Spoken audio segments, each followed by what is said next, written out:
Well, hello there. This is the 9/19, September 19th. Hi, Kathy.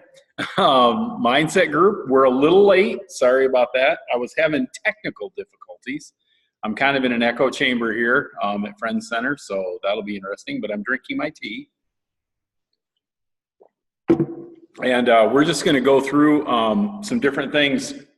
One of the things that I'm trying to do to make it easier for everyone is to get a better idea of what tools we're using and how we're using them.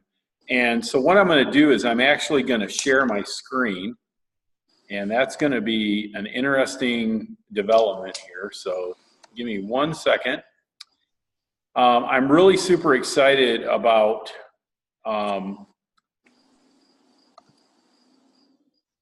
I'm really kind of excited about how this is gonna, let's see if this will do it. Oh, yeah, it will. Oh, cool. All right, so I'm gonna share my screen here, and somewhere it says share. There it does, share. And I'm going to share that right there, and boom, we're gonna share that. Hey, look, and it even says stuff. So basically what this is my 4 anchors to your life. And this is what I call gifting yourself. So one of the things that I'm trying to do is trying to make things a little bit easier for you guys. So if you want to take notes, that's fine. I'm going to print some stuff on what each of these mean. But the whole idea is there's a code that everybody lives by. And you live by it either on purpose or you live it by complacency. And complacency, the problem with complacency is that it literally creeps up on you and you don't even realize you're being complacent until it's too late.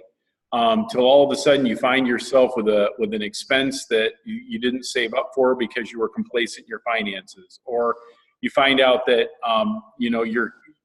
everything's falling apart in your relationships because you were complacent in your relationships. Which none of us have had that happen. Yeah, right. And so when things just don't go well, and because you've been complacent and not put energy into it, when we get complacent about our diets, and I put on myself personally about 120 pounds more than my body could really hold, and so now I'm in this 3.5-year fight to get back to where I need to be. It can be mental. It can just be not staying plugged in to the things that actually are going to bring us joy, and we get complacent because we're constantly looking for that happiness high, and we get complacent about doing the things that are actually going to build joy into our life, and happiness and joy are 2 different things. Remember, I've always said happiness is something that happens in a fleeting moment. It's just in a fleeting moment when you get an end result. So, all of a sudden you find out that, your team, won the game last night. Wow, I'm happy.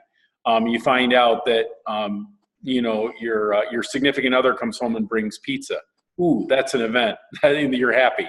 It's things that happen to you. You graduate from college and get your diploma. You're happy because you have that piece of paper and think, wow, I really worked really hard for this. Those are all fleeting things.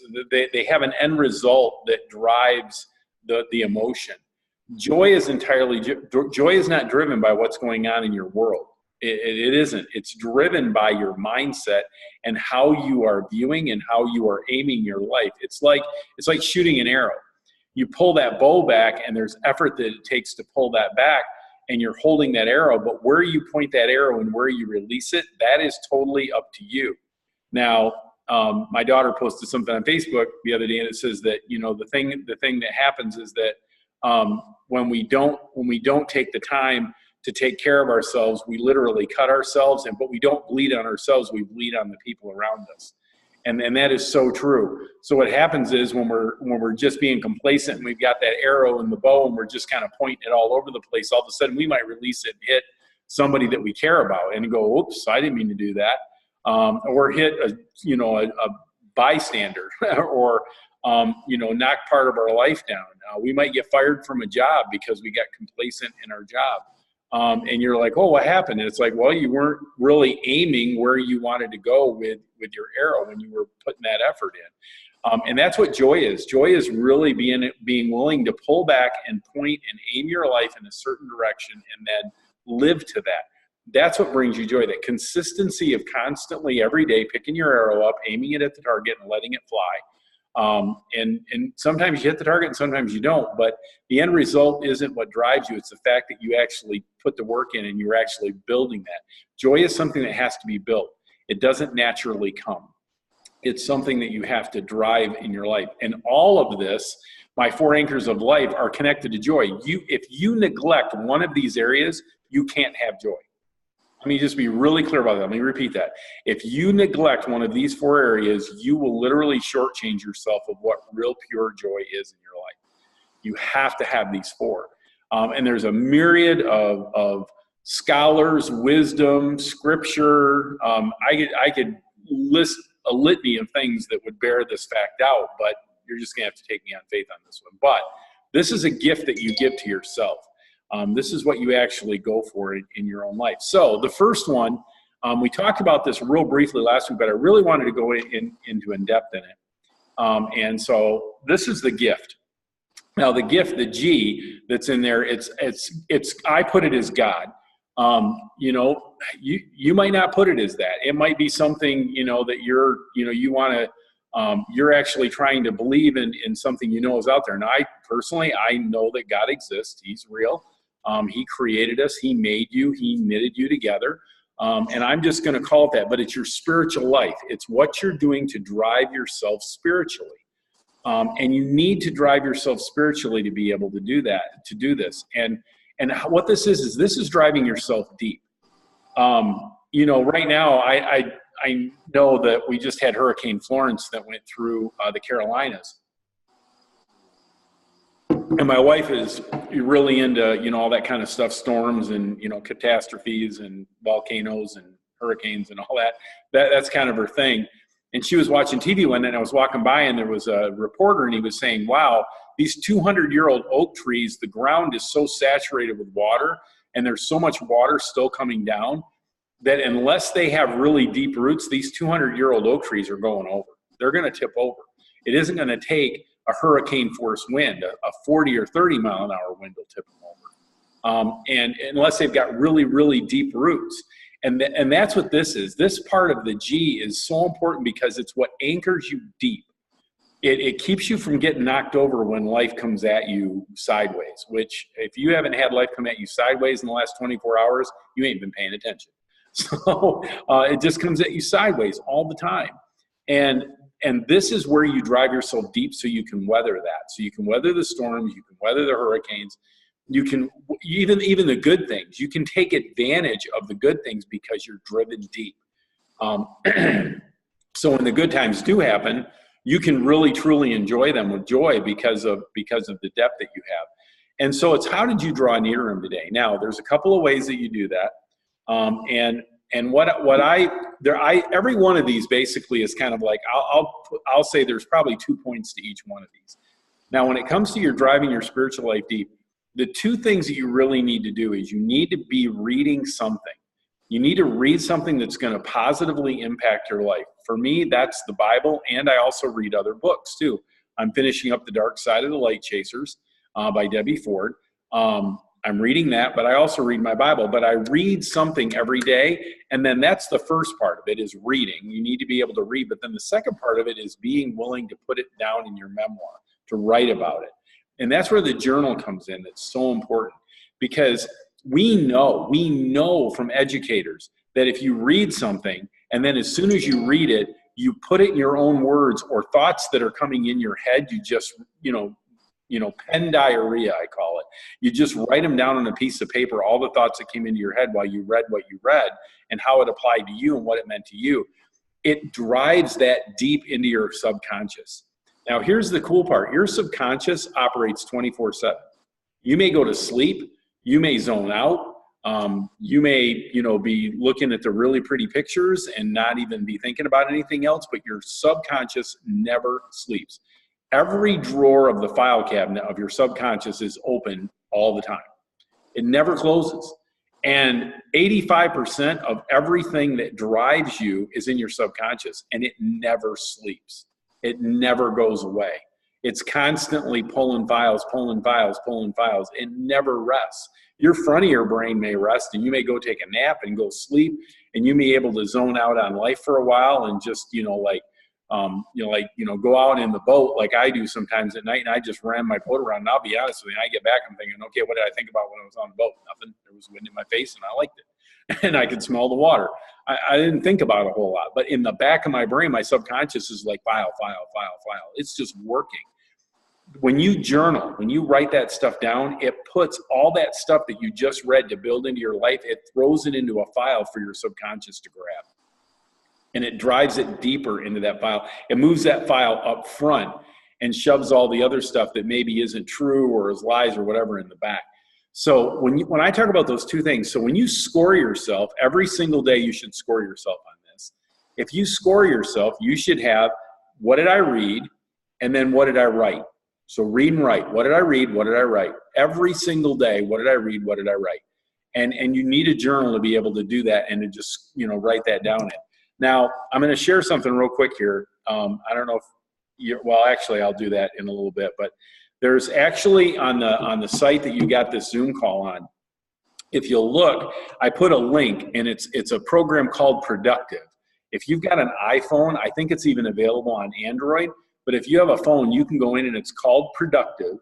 And what Productive does is it actually lets you set up what it calls habits.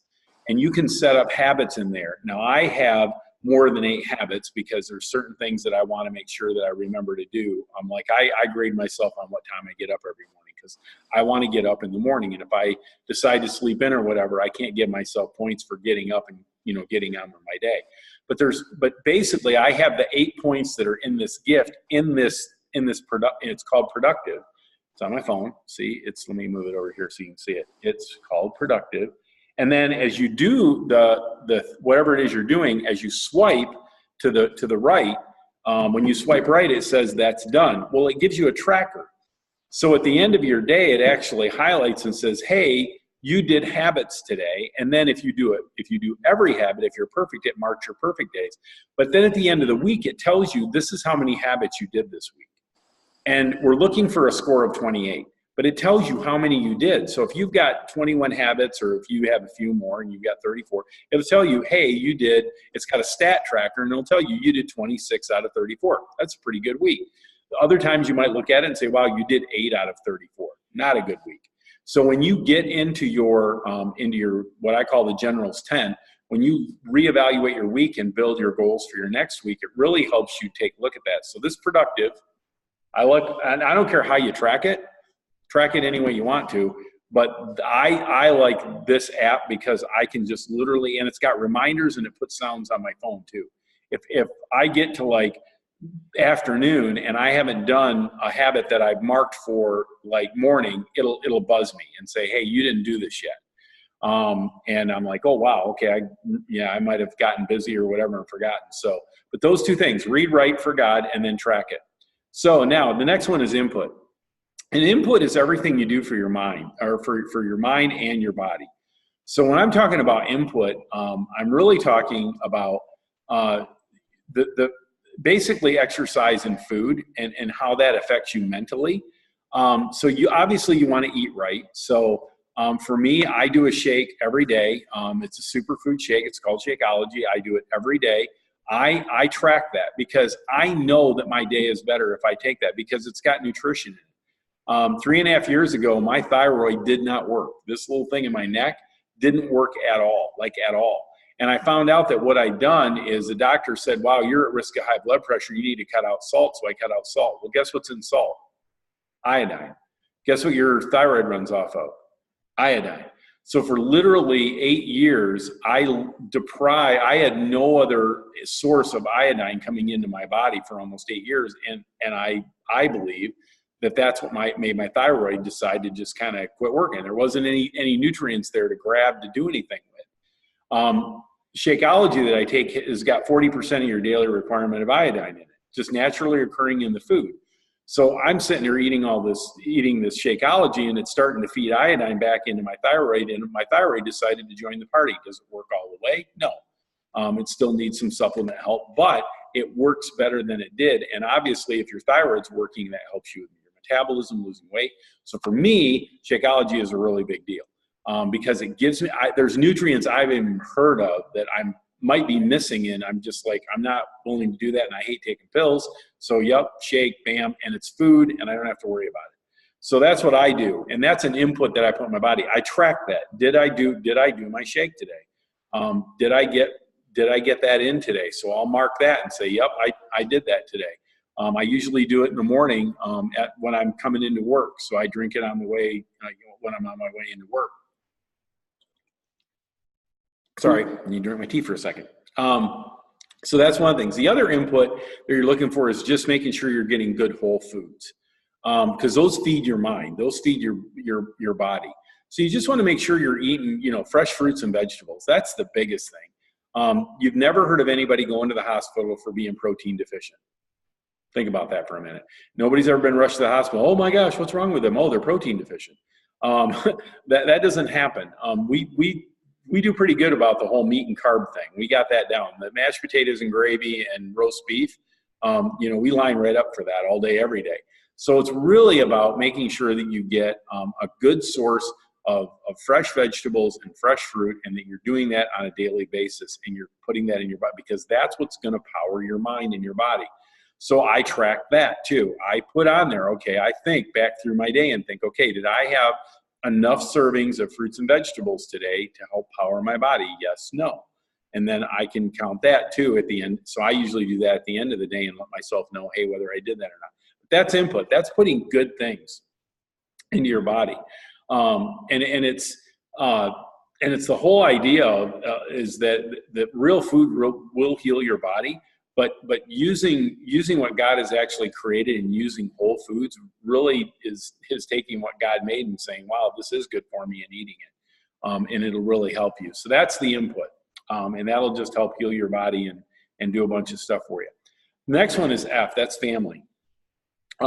Family to me it's investing in relationships, or what I call your tribe. And this is, okay, I should go back. The I is driving yourself up. If I'm stronger, so I can be standing upright, and I'm feeling my body okay, so that I have an energy level, or at least the best energy level I can have. I hurt my back about 3 months ago, and it was really super painful. And so there's a lot of things I couldn't do for a couple of months, but I just kept feeding my body good stuff. And luckily during that time frame when I wasn't working out real well or anything, I didn't gain any weight because I was taking care of my body with the inputs. So you want to drive yourself up and keep yourself as healthy as you can. So F, the next one. So this one is about driving yourself wide. This is where you get wide. And this is the base that just kind of steadies you. And it kind of keeps you. When I was putting my dock in this year, we're putting these poles in the ground, and they go in really deep, but it's just a straight pole going into the sediment and into the bottom of the lake. Well, it would tend to rock back and forth. Well, I found out that there's these little pads that are broad, that when that center pole goes down into the ground for a ways, probably 3 or 4 feet up, you've got this pad, and that pad hits, and that pad spreads out on the bottom, and it keeps that pole from rocking. It doesn't let it rock back and forth. It drives that pole down in, and then that piece keeps it from kind of swaying back and forth because it's nice and flat, and it's got that going on for it. So that's so this is your tribe. This is the people these are the people that are going to keep you steady. So this is taking the time, if you're married, building into your significant other. It might be a text. It might be a note. It might be just something kind that you do for them. It might be just something you think, hey, they might like it if I did this for them today. Last night when I went home, I just thought of something my wife probably would want me to do or fix. So I went over and I fixed it. I said, hey, just want to let you know I got something off the honey-do list today, and got that done for you. So, it's just something that you're actually doing for your family. For your significant other, but then also your family. Now, your family can be actual family, children or whatever, or it can be people that you brought into your life that you have influence over. So every day you're trying to make connection. It might just be an encouraging note to your children. You know, I have 9 kids. So obviously I can't hit all 9 kids every day. So what I try to do is I try to hit at least 2 at a minimum, and sometimes 3 of them a day, where I just send them a message, say, hey, hope your day's going great. I was thinking about you, praying for you today. Hope everything's going good. Let me know if you need anything from me. You know, and I just send that, just a quick text message. Sometimes I'll leave them a voice message. Sometimes I sing to them. Oh my goodness, they love it when I sing. Okay, they don't, but I do it anyway. I'll send them a little song, just a little song thing. You know, I'll be goofy. I'll know one of my daughters having a rough day, and I'll send her a thing about, you know, and I'll sing "You Light Up My Life," which they hate. Anyway, but I'll do it. So, but I'll just do whatever, and I'll just try to let them know that I'm thinking about them, and then I put some effort into something for them. And then my tribe. Those are people like this on my team that I'm going to reach out to and say, hey, how are things going? What's going on? You know, how are you doing? If somebody puts, you know, God puts somebody in my heart, I'll give them a call and just say, hey, just wanted to touch base. What's happening? So that's your family. And you've got a couple of them there. So you've got your spouse should be number one, your most significant person in your life. If you're single and you don't have a spouse, then obviously that's your parents.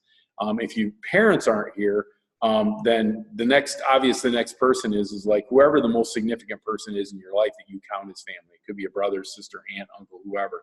But you want to have that person that you connect with every day, and then you have the broader tribe that you can spread out kind of through the week. But you want to check yourselves on those 2 things. So did I do something purposeful today for my significant other, spouse? Did I do something purposeful for other members of my family today? So those are the 2 check marks for the family. And that's driving yourself wide. So then the next one is the task. And done is better than perfect. Now the task is basically your work that you do through the day. Now for me, this is kind of completes the circle for me because I earn an income and I provide for my family. My task is, what did I do today to earn an income for my family?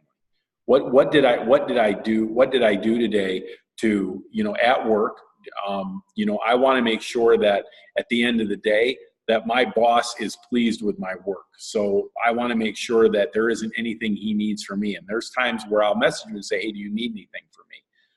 And if he does, then I get it to him. If he said, nope, I got everything I need from you, everything's good right now. So I'll do that. The other thing, I have a coaching business. I need to make sure I'm doing something with my coaching business. So the task for me in my coaching business is, did I invite somebody to join me on my journey? Because I can't coach if I don't have players, right? If I don't have people that have come along and joined me and are willing to do that. So if I don't invite every day, if I'm not inviting someone every day and saying to them, hey, would you join me? I'm not really doing my task correctly in terms of my coaching business. So I need to do that. So I give myself a mark. Hey, did you invite today? Did you invite somebody today to join you in your health and fitness journey, or to join you as a coach? Because you can make money doing this. And so in my coaching business. And so I check those 2 areas. For me, the task is that did I learn something about business that I need to know? Like today, I walk into work this morning and the lady I work with, she was telling me, hey, I just learned something that I didn't know about a financial program that we do. We were calculating it all wrong. Now, it didn't make a huge, big difference, but we weren't calculating it correctly, and she figured that out today, and she goes, oh, my word. And I said, well, teach me. Okay, so that's a task. I learned something about my business today, whether it's my coaching business or my job. I learned something today, cross that one off the list. Hey, I got better at my job or my income or whatever it is that's going to bring money in for my family. You know, this isn't about working for money, but let's be honest. Everything costs money. I mean, you don't have lights in your house. You don't have food on the table. The way our economy is set up, you have to have money to pay for things. It's just the way it is. You know, I wish that was all free, like in Star Trek world, where there's no money, but we're not there yet. So that's part of what I need to do. So I check that off my list. So whatever it is that I can do to grow myself in my business, that makes me a better business person. So because I'm a health and wellness coach, One of the things that I did today is I actually reached out to another health and wellness coach, and I said, hey, do you have something that, that you would say is a really good, something that you read that's really good about like mental health in terms of like, certain things that you have to do mentally to kind of get yourself over the hump and everything. And she said, yeah, I've got this really great little 20-minute thing that you can read that really gives you a lot of skill. And I'm probably going to use that at some point in time. Somebody's probably going to come to me and say, hey, Doug, I'm really struggling with this.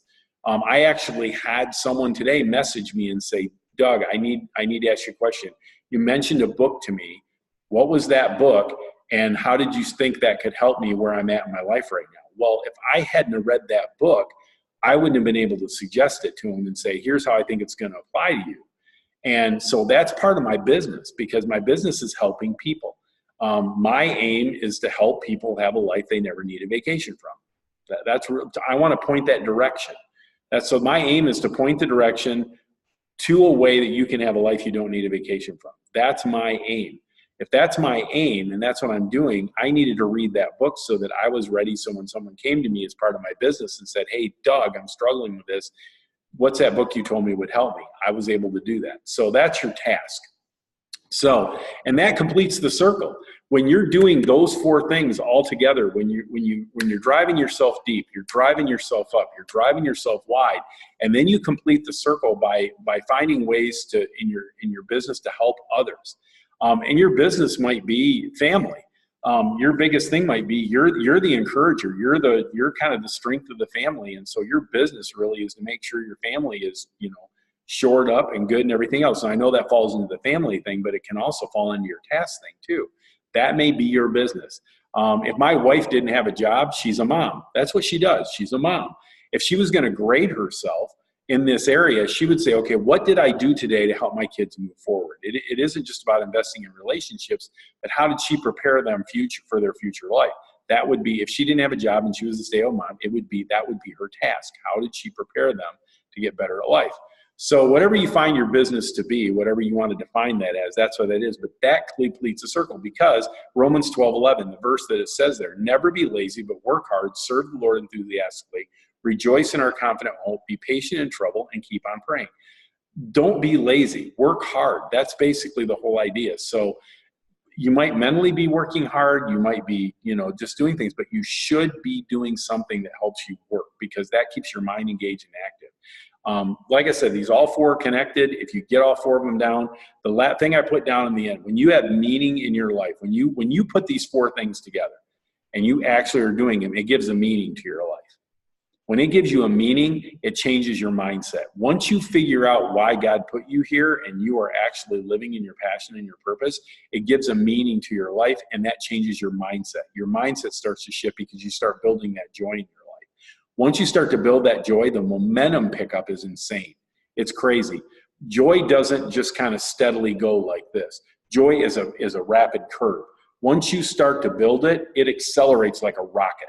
It's just getting that first initial thrust to get you liftoff that you need to put a lot of power and effort in. And a lot of people are putting a lot of power and effort into the liftoff, and they never get airborne. They're thinking, man, I'm working so hard and I'm pushing so hard and I don't really see my getting, okay, I'm done. And they quit. And what if NASA said, okay, I'm going to push a button, and in 10 seconds, if this rocket isn't, a mile into the atmosphere, we're pulling the button and we're shutting the fuel off and we're just going to let it crash to the ground. No, they have to keep their hand on the throttle for a good 45 seconds to a minute to get that huge, heavy thing off the ground. Well, that's the same thing here. You've got to really put a lot of power and effort into getting it. But once you do, it's a huge acceleration that'll get you airborne and get you up to where you need to be. Most people quit in that first launch phase. They just don't see it, and they don't stay consistent enough and passionate enough in their meaning and their purpose to do that. So the key is self-discipline. That's the key. You have to discipline yourself to be able to get all these things done.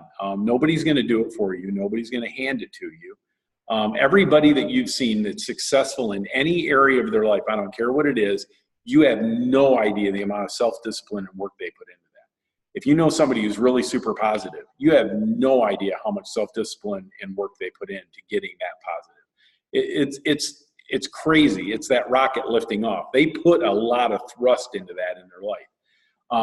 You know, if they're successful in business, they put a lot of thrust in that in their life. If they've got great family relationships, they put a lot of thrust to that in their life when it was hard. All that stuff happened that, you know, you think, oh, I just came easy to them. They've got great kids, or, you know, they've got a super spouse. That's why that, you know, they're such a happy married couple. No, they worked their tail off to get to that point. They had to bust it to put a lot of energy into that to get their marriage to where it was. It didn't just, I don't know of anybody that just had a happy marriage and a super amazing marriage that didn't work their tails off to get it to that. Nobody. Christian, non-Christian, doesn't matter. There was a lot of work that went in to make it happen. And so and we just don't see that. We don't see the self-discipline work. We just see the highlight reel. Wow, look how happy they are. Wow, look how good their kids are. Wow, look how much money they're making. Wow, look how close to God they are. All this stuff, we don't understand the amount of just torture that they went through. This last week, and I'm going to end up here, I'm kind of going over, but this last week, we had a team call on our Team Dare to Dream, and Julie was talking about all the stuff that was going on in her life. Her dad ended up having he was having huge dementia issues, and she was trying to get him set up to move to Dallas, and then all of a sudden he passes away. And then her daughter decided to lose her mind at 15 years old and get into some stuff she shouldn't be. And so she's trying to take care of, putting her dad to rest. That was a total surprise that he passed away when she was trying to get him to move him from where he lived in Florida to Dallas. Her daughter loses her mind. Her husband decides to file for divorce out of the blue. All this junk happened to her literally in about a 2.5 year span. Just her whole life came apart. But she stayed self-disciplined and stayed focused on what she needed to do to build her life.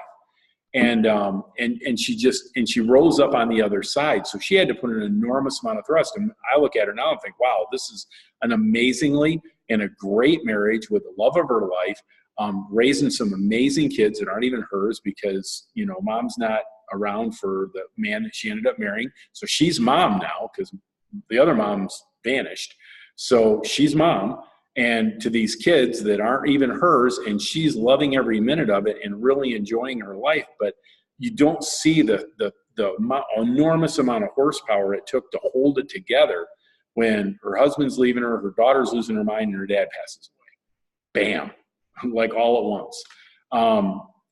We don't see that, but that's why she's at the place she's at now, because she put the horsepower into being self-disciplined and doing what she needed to keep her mind right so that she could experience joy. And that's why we see all the benefits that she's getting now, which, we would say, wow, lucky you. And it's like, it wasn't luck at all. She put an enormous amount of horsepower into that. So that's what this is about. Oops, I'm going to stop sharing here real quick. So that's basically that. That app Productive, I don't care if you use a spreadsheet. I don't care if you even mark like 8 squares in your journal and just check it off in your journal every day so you can keep track of it that way.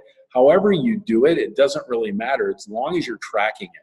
Because at the end of the week, you want to look and say, what do I need to do better? What did I miss on this week? What didn't I do at all this week? And what do I need to get better at next week? And then make a plan. So whether your general's tent day, for me, my general's tent day is early Sunday morning. Nobody likes getting up on Sunday morning. We go to a later church service. So, it's like, so for me to get up and Sunday is a rest day for me. So I don't work out. I do some stretching and stuff, but I don't work out. So for me to get up early in the morning on that morning and really evaluate and look at my production and say, okay, here's how I did, here's what I'm going to do this next week, and here's how I'm going to put it here's how I'm going to implement starting today, not Monday, but today. On Sunday, I'm going to start doing these things to start building momentum, because I want to get that momentum going early in the week for my life. So if I just really haven't reached out and touched my kids and messaged my kids like I should, I'm going to make a plan on Sunday night to probably talk to all 9 of them. I'm going to message them, call them, whatever, which is honestly what I did this last Sunday. I got 5 of the 9 because I knew during the week I'd just gotten lost up in things at work. And I went from Wednesday on, I really hadn't reached out to any of them. And I was like, no. So I had to really go after, touching base with them. So that's kind of it in a nutshell. We're going to do this every week. about 6:20 until quarter to, or about 10 to. Like I said, I'm over. And we'll record these, and these will be on the site, so you can see the links and rewatch them. And next week we'll talk about some other things about mindset, about how you can get yourself, continuing to build that momentum, and what that liftoff looks like, and maybe some things that you can do to help find your passion and your purpose and joy in your life. So that's what I'm doing. So that's it. That's kind of me for the day. Hi, Kathy. Thanks for joining me. So. I just want you guys to own your day, bring the joy to somebody today, and I hope you guys have an amazing rest of your week, and I hope this was helpful, in just giving you something to kind of check. So I hope it just gave you something to kind of check off and use to really kind of help yourself. So hope that's good. All right, guys, talk to you later. Hey, hi, Kylie. I see you back there.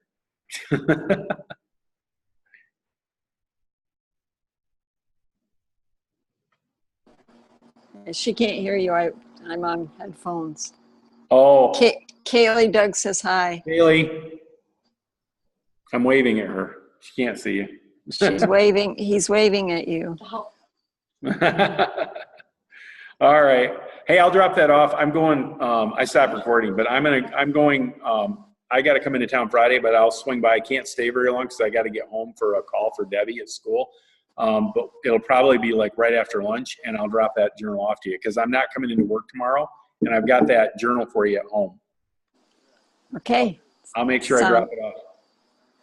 Sounds like a plan. All right. I'll see you Friday then. All right. Talk to you later. All right. Thank you. Yep. Bye.